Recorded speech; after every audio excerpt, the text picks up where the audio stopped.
What's up, Nerdyverse? I'm Daddy Louie, and in this video, we are taking a look at a game called Shards of Madness. So stick around.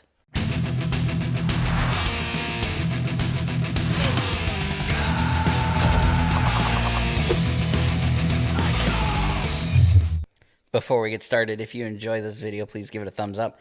Make sure that you subscribe for more content and hit that bell icon so you don't miss any future videos. Shards of Madness is an upcoming late October Kickstarter from Triple Ace Games. It is 1 to 4 players, ages 14 and up, and takes around 30 to 60 minutes to play. Players are going to be pretending or acting out as if they are cultists, and they will spend their turns either gathering crystals, converting their crystals into mana, or using their mana to purchase powerful items, powerful creatures, and these Cthulhu type beings. At the end, once the end of times has been triggered, which is the end game, players will count up their madness points, and whoever has the highest madness wins. But is it good? Well, if you join me on the table, let's check it out. All right, so to start off, as always, with most of our Kickstarters, this is a preview copy. This is a prototype.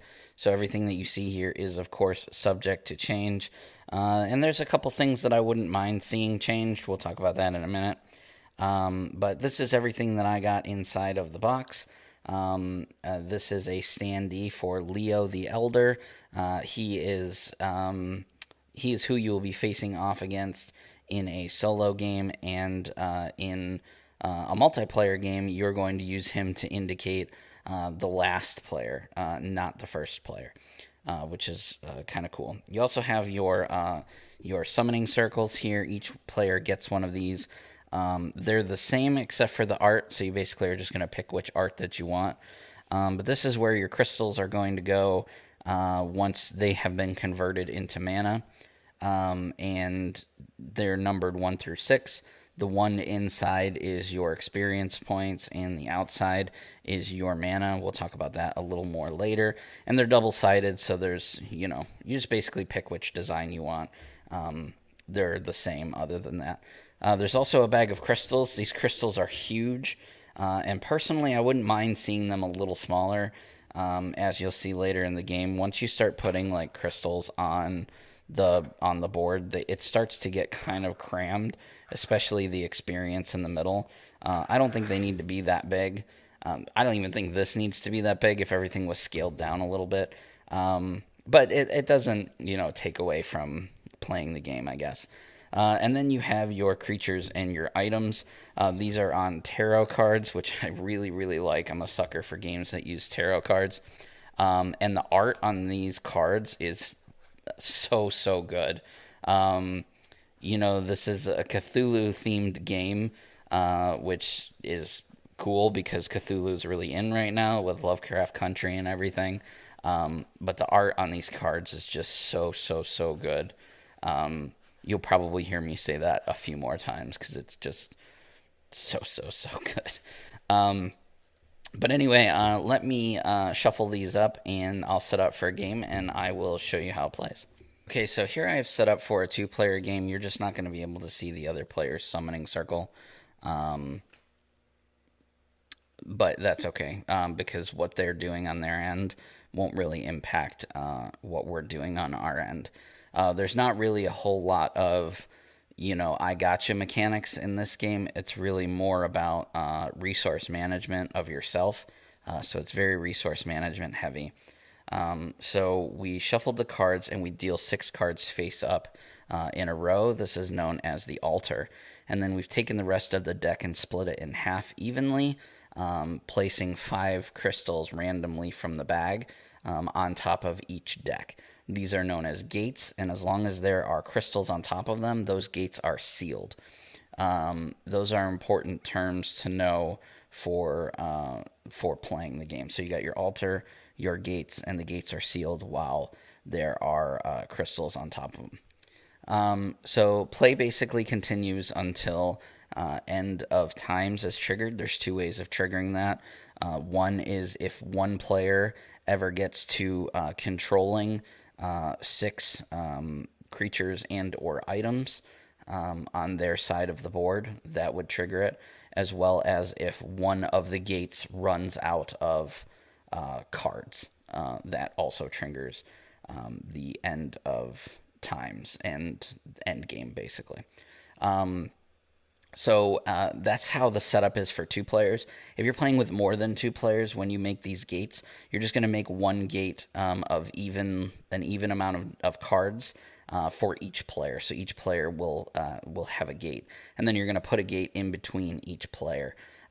So basically, you will always have a gate on your left, and you'll always have a gate on your right. In a 2-player game, you have access to both gates, but in a 4-player game, you'll only have access to the gates that are to your left and to your right. You won't have access to other people's gates, and that's important for collecting the crystals and adding them to your hand of crystals.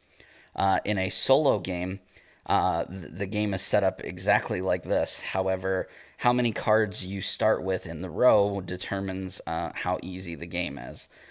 So if you want an easy game, you'd start with 5, medium 4, hard 3. And you take this guy here, Leo, and he would start on the right-hand side, and then every time you would take an action, he would then move a little further down the line. And once he gets to the end of the line, he gets to capture one of those cards. Once he gets to 6 cards, or if you get to 6 cards first, that triggers end of times, and you count stuff. So it's basically a race against time. That's really the only difference when playing with Leo. Leo doesn't have any resources to manage. He's basically moving around the board and taking stuff. So once he gets 6, or if you get 6, you trigger end of times, you count your madness. Whoever has the highest madness wins. If you beat his madness, then you win the game. There's also a way to lose automatically, and that's if he captures everything that's up here. But you can refill the altar, and I'll explain how in a little bit. Now, that's how solo works, and it works really well. Other than that, this is mostly how you're going to see games set up. So on your turn, you can do one of 3 things. You can either collect crystals from one of the gates, adding them to your hand. You can convert crystals that are in your hand to mana by placing them on the dial, or you can spend mana from your dial in order to buy something that's on the altar or something that's in your reserve that you got from a gate, and I'll explain all of that to you in just a moment. All right, let's first talk about how to collect crystals, because after all, we can't do anything without crystals, so early game, that's what we're going to be doing first. So there's 3 different ways that you can collect crystals. So on your turn, when it's your turn, you decide if you want to gather crystals, convert crystals, or spend mana. Once you've determined that you want to collect crystals, you can go about doing it in one of 3 ways. So one way that you can do it is just take 1 crystal from both of the gates that are next to you. And if you do it this way, you can take any color. So I could take the blue and I could take the green, for example. And that's what I've done. You could also choose one of your adjacent gates and take different types of crystals. So you can place one of your crystals from your hand onto the gate that you want, and then you can take one of each crystal type that's different than what you placed. So for example, over here, there's no blue or green, right? So I could take this blue, and then by placing the blue on the gate, it then allows me to get a red, a purple, and a yellow. I can't take this last purple because it's the same as that purple. Does that make sense? So step 1, or, the first way of taking crystals is one from each card, can be any color. The second way is choosing one gate, placing a crystal on it, and then taking one of each type that's different than the crystal that you placed on top of it. And then the third way of doing it is what's called same type. So you can choose a gate that's next to you, place 1 crystal from your hand onto it, and then take all the crystals of one type that are different from that's placed in your hand. So this over here, there's 2 purples. So if I wanted those 2 purples, I could place a green on it and then take all of the purples. So this is good when if you've got 3 or 4 of the same color, it's a good way of getting multiple crystals off of the gates, because you want to try and get crystals as quickly as you can, because that's what you're going to use, like I said, in order to get mana and then ultimately summon stuff. So you're gonna keep doing this, or you can do this as much as you want to, turn after turn, until there's no more crystals on a gate. So if you get to the point where there are no crystals on a gate, the seal has been removed and the gate is open. At which time you would draw the top 2 cards. You're going to look at them. In this case, they're the same, but let's assume that they were different. You're going to place one of them on the altar face up, and you can stack them if they're identical to other stuff. And then you're going to take the other one and you're going to put it face down underneath your dial. And when you're summoning stuff, you can either summon from here or the cards that you have tucked away. At that time, you're then going to go back into the bag. You're going to draw 5 random crystals, and you're going to seal the gate back up. And that's how getting crystals, sealing the gates, and unsealing the gates works. All right, now let's talk about how to convert or crystals that are in your hand into mana on your dial. So there's 2 different ways that you can go about doing this. One is to select a color of that you want, and then to spend as many crystals as you want to add that one color onto the board. It's easier to show you than to explain it. So, for example, if I wanted a yellow 3, or let's say a blue 3, so that I could get this cultist, right? I need 3 crystals, one of them needs to be blue. At which time I would place the blue crystal that I have on the 3, and then these would go back into the bag. So when you spend the amount that you want it to be on the dial, but only 1 crystal actually goes onto the board at a time.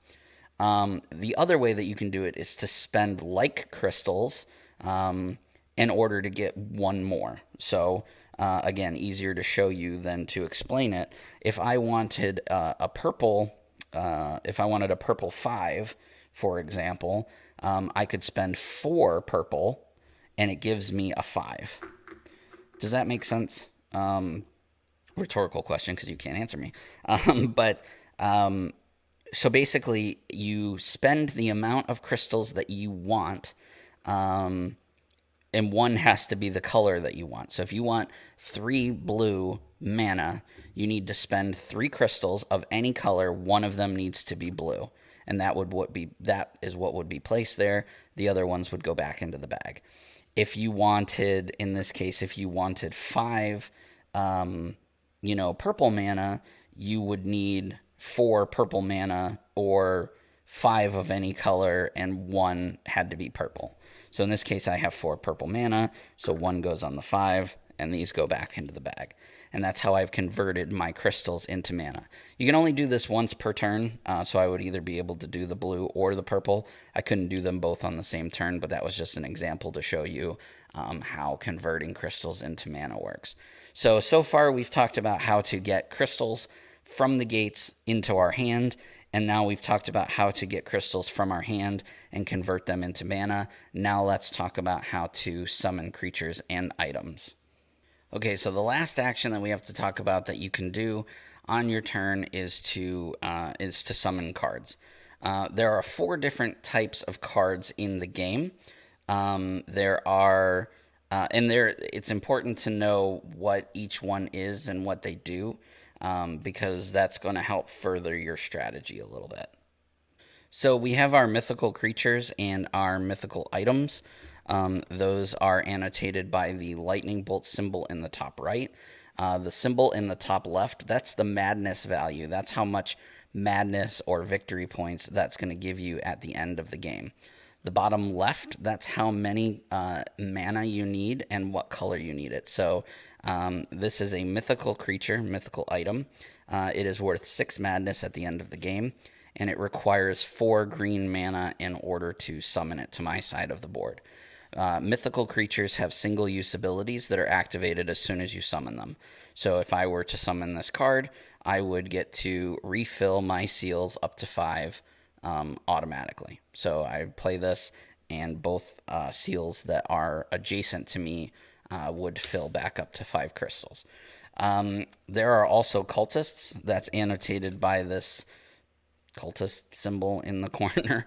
And they also have single use abilities, but they need to be sacrificed, aka discarded, from your row of victory cards, if you will, in order to use them. So, for example, here, again, worth 4 madness at the end. 3 blue energy or 3 blue mana is what's needed to summon him. And he has the ability that says you sacrifice him to move 1 crystal from any seal to your dial as 3 mana. So any of these crystals, you just move them straight from the seal to your mana board. There are also items. Items are annotated by this symbol here, and they have a passive ongoing ability. So, for example, here, again, 6 madness at the end, 5 blue mana is needed to play it, and it says, after performing a mana action, you may keep 1 discarded crystal in your hand. So when we were converting, rather than, discarding when we did the blue, rather than discarding 3, we would only have to discard, or discarding the other 2, we would have only had to have discarded 1. If this was our card. And then, of course, you have the great ones. The great ones are the mythical creatures that score mega points. It's annotated by this symbol. He's worth 7 madness. Costs 6 purple mana. And this says, when scoring, each different card number scores +1 madness. So he's really strong. He gives you bonus points based on the other cards that you have. So that's just kind of a quick run through of the cards. So how do we capture these cards? So you would use a summon card action, right? And we would choose a card from either the altar or from the concealed cards that we have. And then we would pay the mana by dialing down how much we've got worth of crystals. If you have any left over, if you have 1 left over, it goes into the center as experience. Experience stays there for the entire game, and it makes things cheaper later on. So, for example, if I've got 5, I have 5 purple energy right now. Let's say this was purple, okay? So it only cost me 4. I would spend 4. 1, 2, 3, 4. And that would give me 1 purple. So the next time I go to buy something that costs purple energy, I would have to pay 1 less for it because I've banked a energy as experience later on.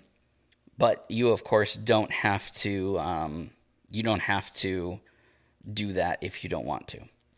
You can spend all of the energy if you want to, and then it just goes to the back. So, for example, if I wanted this cultist here, he costs 4 blue energy. I have 4 blue energy, or 3 blue energy. I have 3 blue energy, so I would just pay 1, 2, 3. I would discard that, and now this guy would be mine. And I could sacrifice him later to get myself some more energy if I wanted to. So that's how summoning creatures work. And again, you can also do that for the cards that are tucked away underneath that you got from the gates as well. So you're going to keep doing that until you've got 6 of them, or if one of the gates runs out of cards. That's what's going to trigger end of times. You're going to play the rest of that round down to the player that has this guy in their corner. In which case you will then count up madness, and the player with the most madness at that point wins the game. And finally, we just need to talk about how we tally up Madness. Madness doesn't just come from the cards that we summon, and also comes from the crystals that are on our board as mana, and any bonuses we may have from any of the big creatures. And if there's a tie, we would count the mana in our hands as well. So you're going to count all the madness up here in the top left corner of the cards that you've summoned. You're also going to count the mana according to the number that it's on. So this mana is worth 5, this mana is worth 4, these are worth 1. So you count up this stuff as well. And again, any bonuses from any big creatures. So the big creatures usually have a bonus. Let's see. Oh, right here. So this Dagon right here, it says when scoring, each different type of card that you have scores 1 madness. So there's 4 different types of cards. So each different card that you have would give you an extra 1 madness. Like I said, there's others too. When scoring, each type of mana on your dial gives you +2 madness. So these guys can give you big points as well. So you're going to count that, bonuses, and this. If there's still a tie for some reason, you would then count the amount of mana in your hand. Anyway, that's everything that you need to know in order to play Shards of Madness. Shards of Madness is really heavy on resource management, and it really has a lot of things going for it. The rules are quite simple. They're not complicated at all. You basically have 1 of 3 actions. You take one of those actions, you move on to the next player. And the heart of the game really comes from, watching what your opponents are doing, making sure that you are staying on top of the shards that you have access to, the crystals that you have access to. In a 2-player game, what your opponent's doing really doesn't matter much. In multiplayer games, you're going to notice that you're paying more attention because there are now things happening that you don't have access to even doing. So you kind of need to pay attention to what other people are doing, because you don't want to trigger the end of times, the end game, until you're ready. You want to be, prepared for that, because you don't have much time to get any actions in once that end game has been triggered, and you want to make sure that you're racking up as much madness points as you can. The developers do have some 3D pieces in mind for the game. I haven't seen those, but it sounds cool. And there are, of course, some ideas for expansions in the future if this game does well. So as always, I will leave links to everything in the description below. The art is beautiful. The components are really high quality. Even for a prototype, this was really nice to play. And I want you to go and check them out over on Kickstarter. Mid to late month of October, this will be live, and go and show them some love. What do you guys think of Shards of Madness? Let me know down in the comment section below. You can't go wrong with Cthulhu stuff, right? Especially right now with Lovecraft Country. It's just really popular. If you would like to see more from the Circle of Nerds, go and check out our social media. We have Facebook, Twitter, Instagram, all at Circle of Nerds. Also, don't forget that we have a podcast that comes out every week, and that will actually start being a live show here in the very near future. So definitely keep your ear to the ground and go and check that out once it becomes available. And for an extra bit of love and affection to us here at the Circle of Nerds, please consider checking us out over on Patreon at patreon.com/circleofnerds. Anyway, guys, that's all from me. I'll see you in the next video.